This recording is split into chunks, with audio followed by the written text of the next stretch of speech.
Welcome back to another video, guys, and today we will be discussing Greece versus Turkey. So if you didn't know, historically Greece and Turkey have not actually been too close ever since literally age 400, whenever Persia and the Greeks had wars and stuff like that. They've always been at odds. They never really had an allyship, and to this day they're pretty salty with each other with disputed territories. So this war is one of the most likely wars that we've done so far. I have more plans, but this is very likely that it would happen, but it's most likely won't. They're both a part of NATO and the UN, which would prevent conflict between the two of them, but theoretically it's possible that they would do war. So Greece has 131,000 km2, or square kilometers, and Turkey has 783,000 square kilometers, but its naval bases aren't as large. It's also not that strong of a navy. And so Greece is mostly mountainous and forest. It's pretty decently hot as well. Turkey has a variety of geography in it. It's also pretty hard to invade all the way over here because of the sheer defense across the country.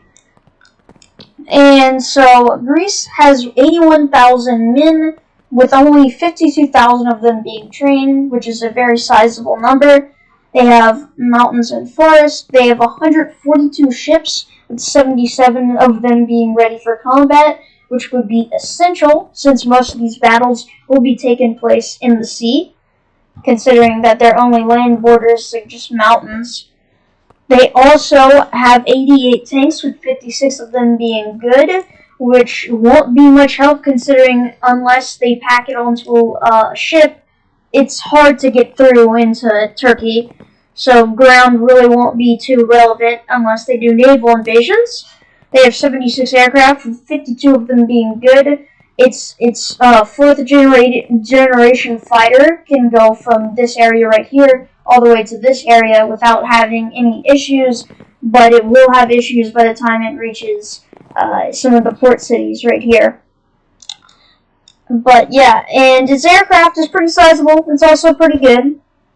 It has a decent navy, okay tank field, and decent air force. Its size is 131,000 km2. We went over that, okay. Theoretically, Greece could win at sea, and in naval evasions it will always be superior.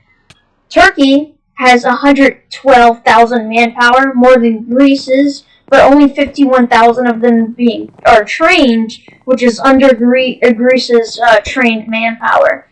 It's a humid mountain and forest place with a variety of geography in it.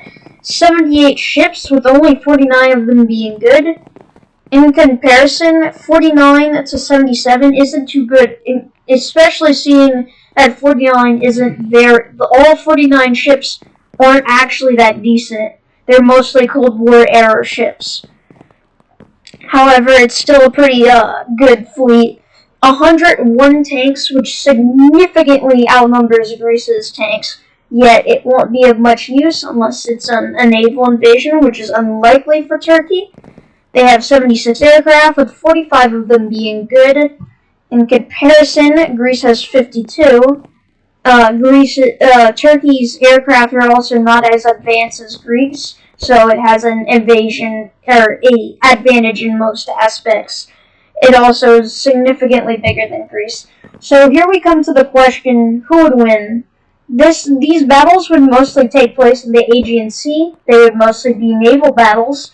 And if Turkey somehow managed to get past all of the ships that Greece would use, they would still have an issue taking over these areas since they are so mountainous and they have natural defenses. Another thing that Turkey has to deal with is there's so many naval ports that Greece can strategically use to invade Turkey, as well as some aircraft bases here, which it can use to invade some places here. So in the end, Greece would most likely win this, but the question is, would they be able to invade the entire thing? That's unlikely. considering that Turkey's capital is literally all the way up here, and its other somewhat capitals right here. So it would be hard to fully take out Turkey because of their tank field. So on land, Turkey would completely dominate Greece, which is why Greece needs to camp the Aegean Sea, and when it has an opportunity, needs to invade. Greece will probably never invade the whole thing, which is why we would probably need a surrender of Turkey for a Greek win. But Turkey, theoretically, if it can develop its army enough, can find a way through the mountains in order to invade Greece, which would be good. So in the end, they both kind of have an equal chance of winning, considering that Turkey, in order for a Greek win, would actually have to surrender due to just their sheer size in their tank field. And yeah, so I'd say in the end, it's either Greece or Turkey that would win. This is disputed. However, I'm kind of leaning towards Greece, because eventually Turkey will run out of resources and the Aegean Sea also have issues invading Greece. It would be a huge waste of manpower. So in general, this wouldn't be very good for Turkey, and Greece has that side thing that it can very well naval invade things, crippling Turkey's main economy, especially Izmir, which is very important to the Turks, that could be easily invaded, and that would be pretty damaging. So in the end, Greece would most likely win. Thank you for watching.